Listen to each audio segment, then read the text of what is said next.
Now, on 105.9 FM and streaming worldwide on the WMAL app. O'Connor and Company.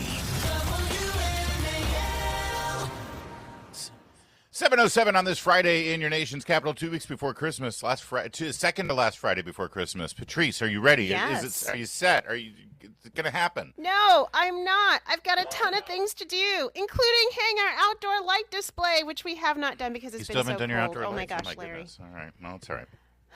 Coming up at 8:05, Andrew Kerr, Washington Free Beacon. We'll get into that Wes Moore story.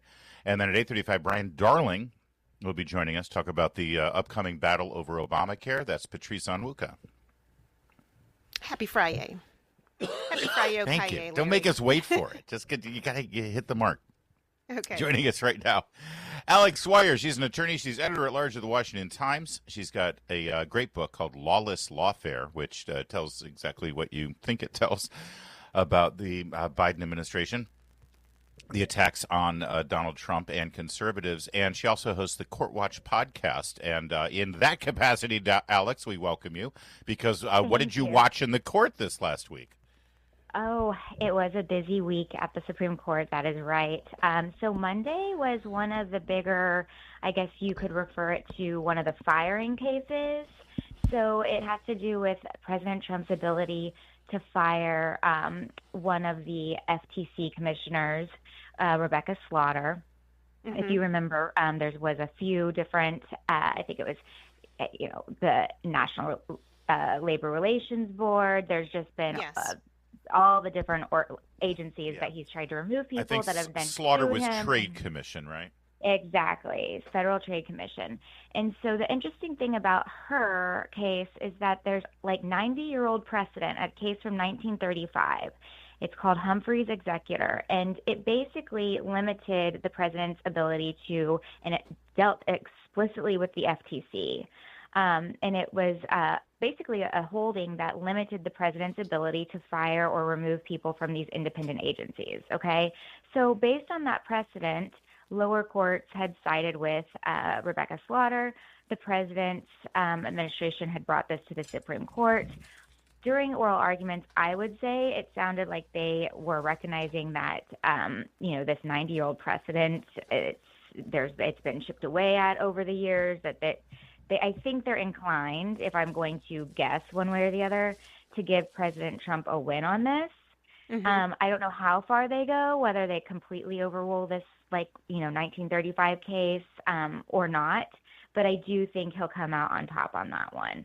And it's just interesting because next month there's a couple of big cases we could also talk about that are pretty huge. But one of them is the Lisa Cook, and she was the one who tried to remove at the Federal Reserve. So that one will be in January. So it'll be kind of interesting to see how that plays up against the oral arguments we just heard.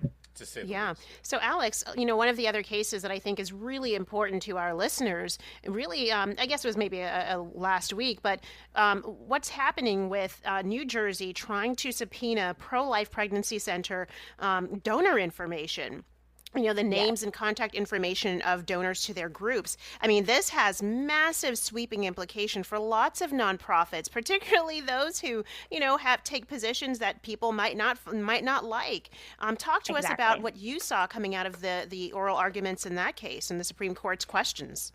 Yes, so that one was last week, you're right. The issue in that case is a little wonky. So what they're actually deciding is whether or not this should be fought in state or federal court.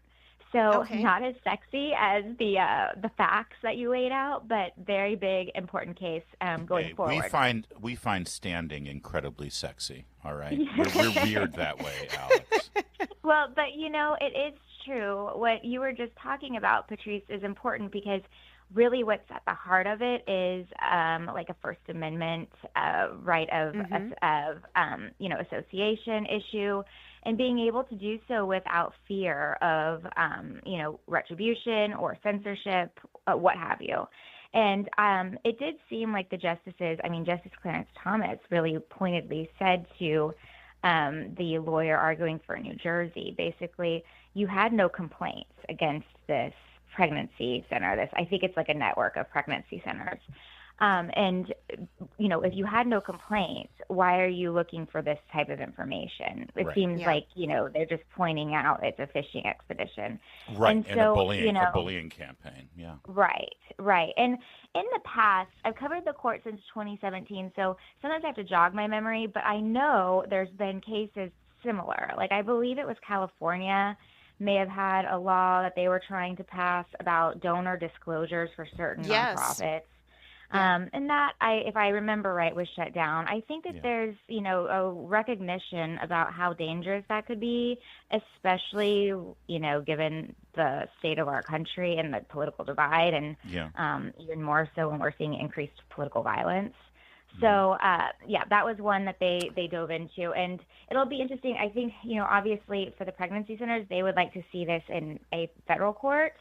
I think that they would have, a stronger First Amendment defense, and Yes. I think that would go It'll be a further. better platform for First Amendment. Exactly, a better forum. Alex Swoyer is our guest. She's with Washington Times. Your Lawless Lawfare book, I think, plays into the next two stories I want to ask you about. One is about a Supreme Court argument, real quickly, NRSC versus FEC. This has to do with the Republican senatorial campaign and a campaign finance dispute involving how money can be spent on certain advertising. What's interesting, though, is, you talk about the poster child for Lawfare. Mark Elias, of all people, made the argument on this case, and he didn't. It didn't sound like he did very well. Yeah, I don't think they're going to win. But we'll see. I mean, who knows? It was one of those cases where I will say, he faced. I thought when the liberals are kind of asking you questions that see clarity, it's a problem when you're on that side of exactly. the podium. But I will say, I don't the way that they were asking questions across the board, I didn't leave like feeling one way or like super strong one way or the other. Okay. But I do, it's one of those campaign finance cases. You did have some of the justices, of course, saying, like, well, how could this not be speech? Like, being able to donate or have your, basically, the party help when the federal coordinate, basically, with their federal candidates. Yeah. It seems like a First Amendment free speech or freedom to associate issue again. Gotcha. So we'll see what they do. It was one that was a little hard to read. And then finally, you had the story about Jack Smith. Of course, Jack Smith, the special prosecutor appointed to look into Donald Trump, Mar-a-Lago, Yes. January 6th. And, of course, Supreme Court sort of stepped in, and he's now been dismissed. But when you brought up Mark Elias, that's why I kind of laughed, because he's always been known as the I guess Democrat lawyer, right, for these advocacy groups. Well, there's a new sheriff in town. That's exactly what you took the words out of my mouth, Larry. Yes, when I saw that Jack Smith was launching his new firm next month, I thought, is he going to put Elias out of business? Is that going to be now the new go-to Democratic, place for Lawfare? So we'll see. Yes, he's joined by a few other prosecutors who had worked basically to investigate President Trump in some capacity. I think one had worked on the House Select Committee looking into the president in January 6th. The other one had worked with Jack Smith on the Mar-a-Lago classified documents case. Mm-hmm. And, there's already been, I'm sure you've covered it extensively for your listeners, but issues that House Judiciary Committee Jim Jordan has found, Senator Chuck Grassley over in the Senate Judiciary. Yeah, there are issues. Yeah. Yeah, so some of those are, the idea of a lack of candor in some of the ways that Jack Smith practices law. For example, your rules of professional conduct make it so you are required as a lawyer, if you present anything to a court, to a judge, that it's honest, right? You have all of your material facts there. You can't purposely omit, right? Alex, those are merely guidelines and suggestions, aren't they? Come on. You would think, right? Next, you're going to tell me the Constitution actually overrides some of these things. Alex, we got to leave it there. We appreciate you joining us. Thank you, Alex. Great stuff. You. Check out the podcast. It's Court Watch. It's the podcast brought to you by the Washington Times.